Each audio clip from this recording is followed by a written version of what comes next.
रसूल अल्लाह सल्लल्लाहु अलैहि वसल्लम मस्जिद में तशरीफ रखते थे कि 3 आदमी बाहर से आए। 2 तो रसूल अल्लाह सल्लल्लाहु अलैहि वसल्लम की मजलिस में हाजिरी की गर्ज से आगे बढ़े, लेकिन तीसरा चला गया। इन 2 में से एक ने दरमियान में खाली जगह देखी और वहां बैठ गया। दूसरा शख्स पीछे बैठ गया और तीसरा तो वापस ही जा रहा था।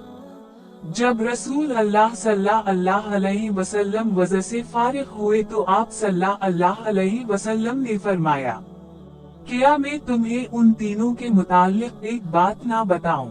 एक शख्स तो खुदा की तरफ बढ़ा और खुदा ने उसे जगह दी, यानी पहला शख्स।